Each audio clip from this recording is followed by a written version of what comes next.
இப்பவே பணங்கிற பேச்சு வந்த உடனே இத்தனை மாசமா நம்ம குடும்பத்துக்கு நம்ம லட்சுமி செஞ்ச அத்தனை நல்ல விஷயத்தை மறந்துட்டு இவ்வளவு ஒரு குற்றவாளி மாதிரி நிக்க வச்சு கேள்வி கேட்கிற நீங்க கண்டிப்பா இதுக்கு ஒத்துக்க மாட்டீங்கன்னு தெரிஞ்சுதான் இதை யாருகிட்டையும் சொல்ல வேண்டாம், நான் தான்டா சொன்னேன்.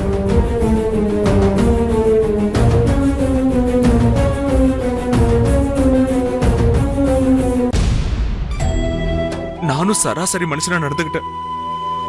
அது மட்டும் இல்லாம என் லட்சுமி இப்படி செஞ்சிருக்க மாட்டா.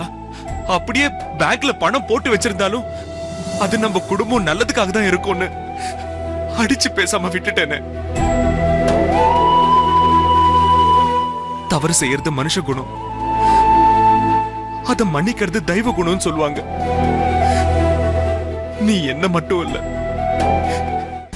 இந்த குடும்பத்தையே காப்பாத்து வந்த தெய்வம்னு நான் நம்புறேன். உங்களுக்கு நான் இருக்கேன் மாமா. எதுவா இருந்தாலும் நீங்க என்ன கேளுங்க.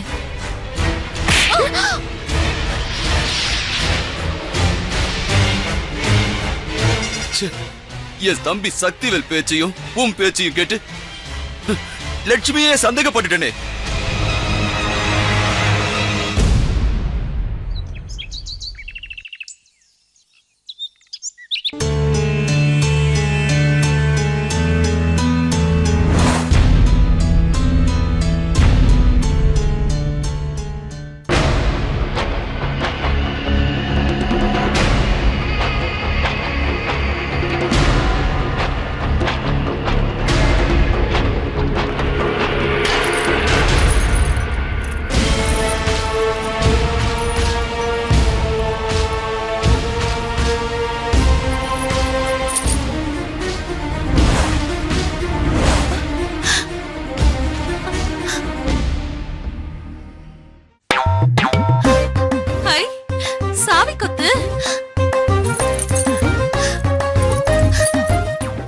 இப்பவாவது என் ஆசையை நிறைவேற்றினதுக்கு ரொம்ப தேங்க்ஸுங்க. இனிமே நீங்க ஒரு அடி இல்ல, எத்தனை அடி வேணாலும் அடிக்கலாம். நான் உங்க பொண்டாட்டி, உங்களுக்கு இல்லாத உரிமையா? என்ன இருந்தாலும் என் புருஷன் தான்.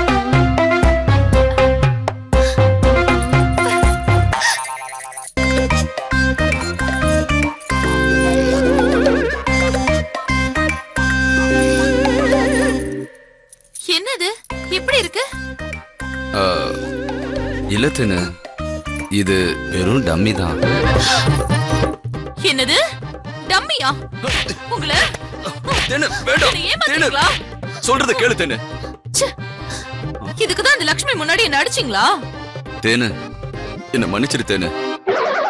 லட்சுமி அத்தனை பேர் முன்னாலேயே என்ன மன்னிப்பு கேட்க வச்சால, அப்போ எனக்கு வந்த கோவத்துக்கு அவளை நான் திட்டிருப்பேன், ஏன் அடிக்க கூட செஞ்சிருப்பேன்.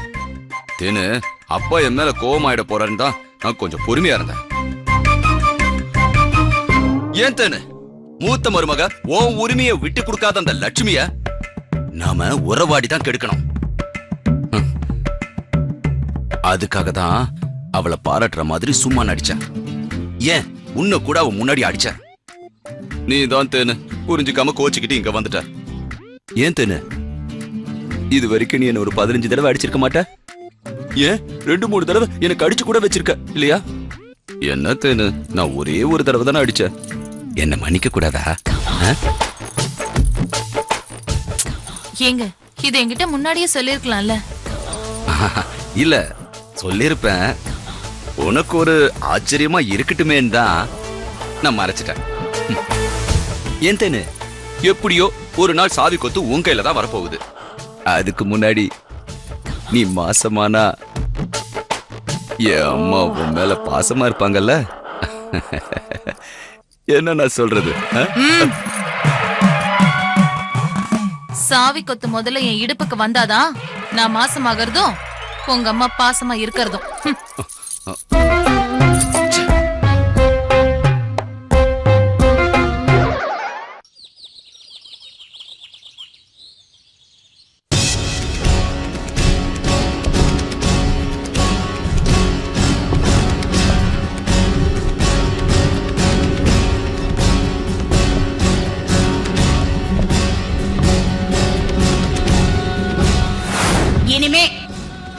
இந்த தொகுதி எம்எல்ஏ என் புருஷன் மிஸ்டர் சுப்பிரமணி தான்.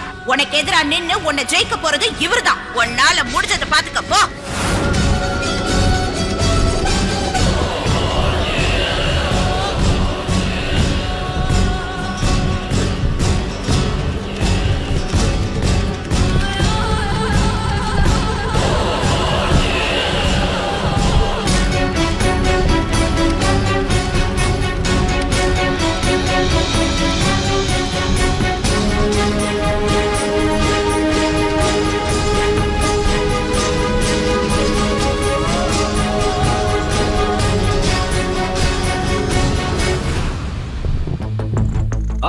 அடடே வா கோடீஸ்வரி, என்னடா அழையா விருந்தாளியா நடு வீட்டுல நடுகால்ல ஈசி சேர்ல உட்காந்து ஆடிக்கிட்டு இருக்கேன்னு பாக்குறியா?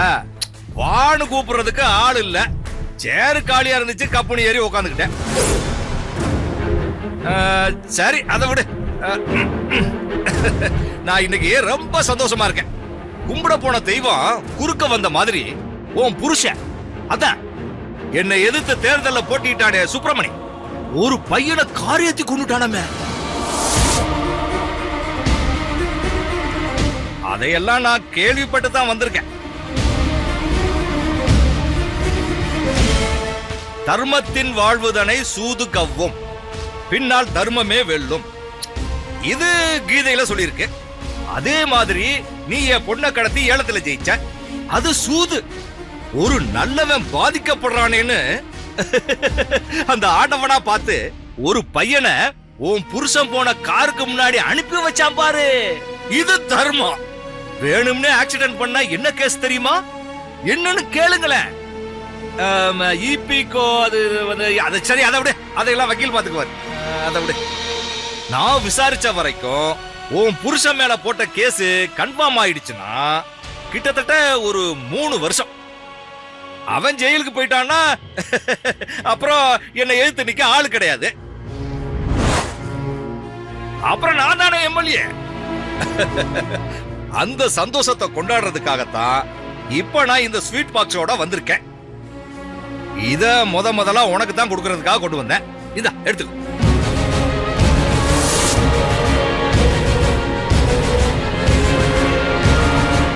என் கை வேற இல்லாததுனால எடுத்து கொடுக்க முடியல. இந்த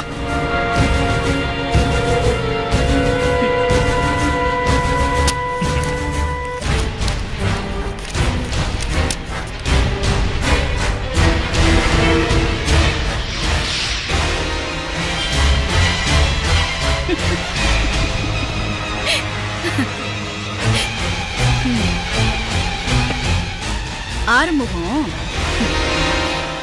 இப்படி ஸ்வீட் டப்பாவோட என் வீடு தேடி வந்து என்ன வெறுப்பேத்துறதுக்காக இப்படி வந்து நிக்கிறத நினைச்சா எனக்கு உன்னை பார்த்து சிரிக்கிறதா இல்ல பரிதாபப்படுறதானே தெரியல.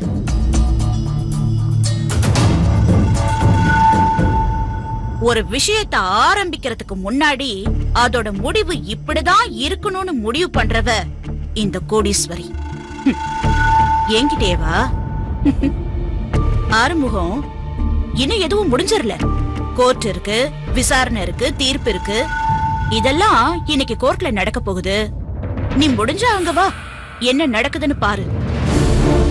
தீர்ப்பு எங்களுக்கு சாதகம் ஆயிடுச்சுன்னா இப்ப நீ கொண்டாடுறியே இந்த ஸ்வீட் சந்தோஷம் எல்லாம், இது எல்லாத்தையும் உன் முன்னாடி அங்க கோர்ட்ல வச்சு நான் கொண்டாடுவேன். இதே ஸ்வீட்ட உனக்கு கொடுப்பேன், நீ கண்டிப்பா எடுத்துக்கணும். கண்டிப்பா வருவேன். ஏன்னா உன் புருஷனை ஜெயிலுக்கு அனுப்புறதுக்கு நான் வழி அனுப்புறதுக்கு வரணும்ல. கண்டிப்பா வருவேன்.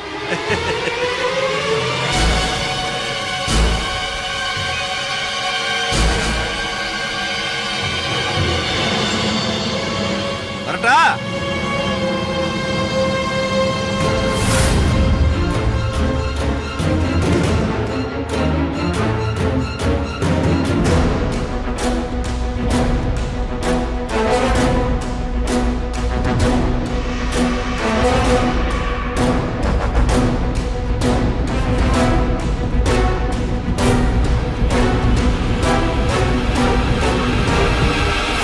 இந்த கேஸ நீ வாபஸ் வாங்குற, வாங்கல வாங்கணும்.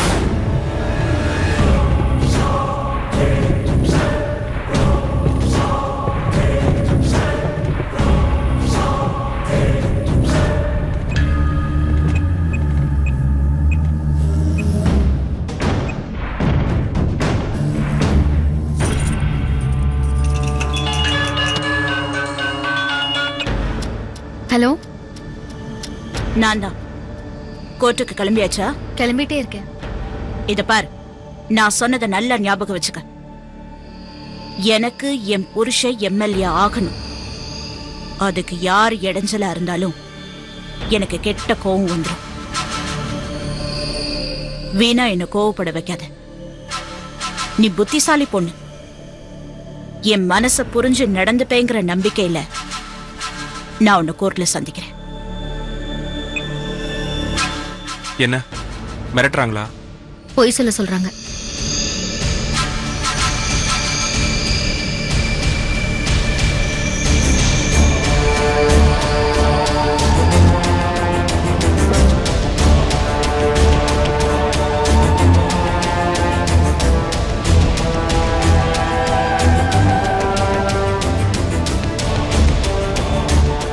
போலாம் வாங்க.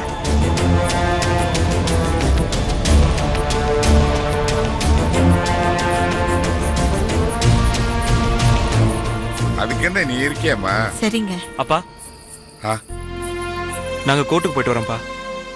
ஆ சரிப்பா. இந்த வருமா லட்சுமி, நம்ம சுயநலத்துக்காக என்னைக்குமே நீதி நேர்மை விட்டு கொடுக்க கூடாது. கார்ல அடிபட்டு இறந்த குழந்தையோட அப்பா அம்மாவுக்கு நியாயம் கிடைக்கணும். உங்களை யாரு மிரட்டினாலும் பயப்படாம கோர்ட்ல உண்மையை சொல்லுங்க. சரிங்க மாமா. அத்தை வரேன். வரோம்ப்பா.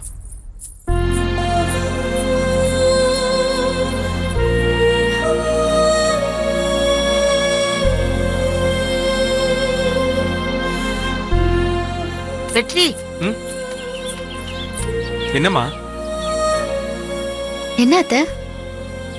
அந்த கோடீஸ்வரிய பத்தி உங்க அப்பா என்கிட்ட எல்லாத்தையும் சொன்னாருடா. நீங்க எதுக்கும் ஜாக்கிரதையா இருங்க. நீ இந்த சரிம்மா, நீங்க தைரியமா இருங்க. அத்தை கவலைப்படாதீங்க. நீங்க தைரியமா இருங்க. எங்களுக்கு ஒண்ணும் ஆகாது. சரியா? டைம் ஆச்சுமா. அம்மா போயிட்டு வரோம்மா.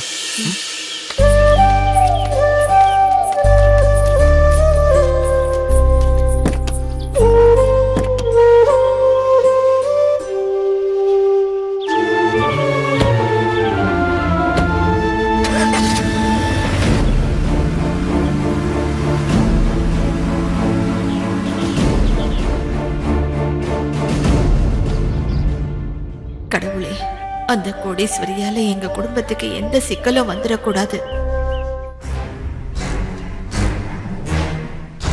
அந்த பையன் ஆக்சிடென்ட் ஆனப்ப நீங்க ஸ்பாட்ல தான் இருந்தீங்களா? ஆமா சார். அப்ப நாங்க அங்கதான் இருந்தோம். தான் ஒய்ஃபோட பேசிக்கிட்டே காரை ஓட்டிட்டு வந்தவரு கவனக்குறைவா ரோட்டை பார்க்காம அந்த பையன் மேல வண்டியை ஏத்திட்டாரு. ஆக்சிடென்ட் ஆன உடனே அந்த கார்லயே அவனை ஹாஸ்பிட்டல் கூட்டிட்டு போயிருந்தா இந்நேரம் அந்த பையன் உயிரோடு இருந்திருப்பான். ஒரு உயிரை மதிக்காம அலட்சியமா இருந்துட்டாங்க. காரை எடுத்துட்டு போயிட்டாங்க. அவங்கள சும்மா விடக்கூடாது. சட்டம் என்ன சொல்லுதோ அந்த தண்டனையை வழங்குவீங்கன்னு நான் எதிர்பார்க்கிறேன்.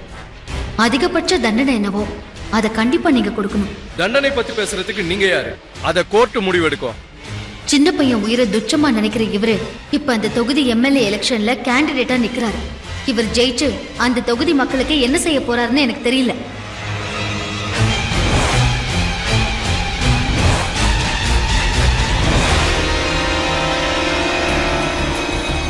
இந்த இருதரப்பு வாதங்கள் சாட்சிகளை விசாரித்து பார்த்த வகையில் லக்ஷ்மி கொடுத்த வீடியோ ஆதாரங்களை வைத்து பார்க்கும் பொழுது சுப்பிரமணிதான் குற்றவாளி என நிரூபிக்கப்பட்டுள்ளதால் அவருக்கு 7 வருட கடுங்காவல் தண்டனை விதிக்கப்படுகிறது. வெற்றியும் அவர் மனைவி லக்ஷ்மி சொன்ன சாட்சியம் மற்றும் அவர்கள் கொடுத்த ஆதாரத்தின்படி சுப்பிரமணிதான் குற்றவாளி என நிரூபிக்கப்பட்டதால் இந்த தண்டனை உறுதி செய்யப்படுகிறது.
படிச்சு படிச்சு சொன்னனே, உன் வீட்டுக்கு வந்து அவ்வளவு தூரம் சொன்னேன் கோர்ட்ல நீ எனக்கு சாதகமா தான் பேசணும்னு.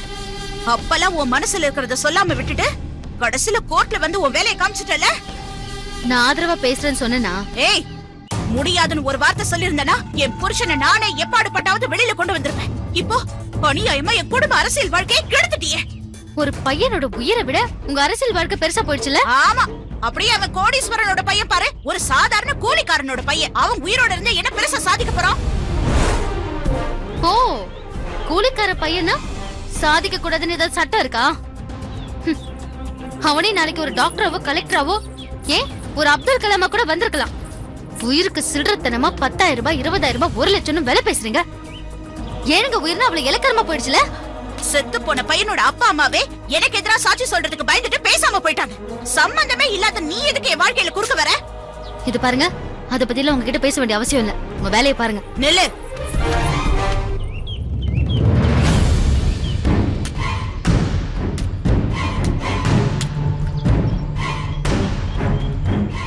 என்ன சொன்ன? ஏன் வேலைய பாக்கவா? இனிமே தாண்டி என் வேலையவே நான் ஆரம்பிக்க போறேன். உன் சந்தோஷத்தை அடியோட அழிக்கிறேன் பாரு. சவாலா? இந்த கோடீஸ்வரி சவால் விடுற அளவுக்கு நீ ஒண்ணு எனக்கு சமமானவ இல்ல. என் சந்தோஷத்தை கெடுத்த ஒண்ண எச்சரிக்கிறேன். என் மேல இருக்கிற கோவத்துல மிஞ்சு மிஞ்சு போனா என்ன செய்வீங்க? பணத்தை கொடுத்து ரவுடிங்ல ரெடி பண்ணி எங்க வீட்டுக்கு அனுப்புவீங்க. இதுக்கெல்லாம் பயப்படுறதுக்கு நான் ஒண்ணு சாதாரண குடும்பத்துல வாக்கப்படல. நாட்டாம வீட்டுல இருக்கேன். நாட்டாம நாச்சமுத்து ஐயானா இந்த ஊரே நடுங்கும். ஓஹோ, அந்த நாட்டாமையே இனிமே என்ன பார்த்தா நடுங்க போறான். அப்ப தெரியும் இந்த கோடீஸ்வரி யாரு. எங்க அப்பா மரியாதை இல்லாம பேசுற. கொஞ்சம் பேசாம இருங்க.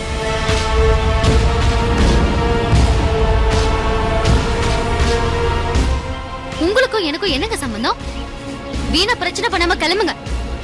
இத்தனை நாளா நமக்குள்ள சம்பந்தம் இல்லாம தான் இருந்துச்சு. ஆனா எப்ப என் புருஷனுக்கு எதிரா நீ சாட்சி சொன்னியோ அப்பவே என்னாலதான் நீ சங்கடப்படணும்னு அந்த ஆண்டவன் உன் தலையில எழுதி வச்சுட்டான். அப்படின்னு நீங்க நினைச்சீங்கன்னா நான் எதுவுமே பண்ண முடியாது. நான் பாட்டுக்கு என் வழியில போயிட்டு இருக்கேன். வீணா குறுக்க வந்து நீங்களே சிக்கல்ல மாட்டிக்காதீங்க. இப்ப நான் உங்களை எச்சரிக்கிறேன். பரவாயில்ல, எப்படி சிக்கல்ல மாட்ட வைக்கிற என்னையவே நீ சிக்கல்ல மாட்டி விட போறியா? ஆசைப்படலாம், பேராசைப்படக்கூடாது. நீ பட்டுட்ட, என்ன நடக்குதுன்னு பொறுத்திருந்து பாரு. ஆனா ஒரு விஷயம், என் புருஷனை ஜெயிலுக்கு அனுப்பின ஒன்ன நான் எதுவுமே பண்ண மாட்டேன். ஆனா நடக்க போறதெல்லாம் பார்த்துட்டு ஐயோ தெரியாதனமா கோடீஸ்வரி கிட்ட மாட்டிக்கிட்டோமேன்னு நீ இந்த ஊரை விட்டே ஓடணும். இல்லனா என்ன மன்னிச்சுடு, என்ன விட்டுடுன்னு என் கால விழுந்து கெஞ்சணும். இல்ல ஒரேடியா இந்த உலகத்தை விட்டே நீ போயிடணும். உங்க பேச்ச கேட்டு தினம் தினம் பயந்து பயந்து சாகிறதுக்கு தைரியமா எதிர்த்து நின்னு சாகலாம். ஓ, சாகணும்னு முடிவெடுத்துட்டியா? Very good. நான் சாக மாட்டேன். பணத்திமிர்ல ஆடுறவங்க ஆணவத்தை சாகடிக்க போறேன். சவால் விடுறியா? ஆழம் தெரியாம கால விடுற. பாக்கலாம் பாக்கலாம் பாக்கலாம்.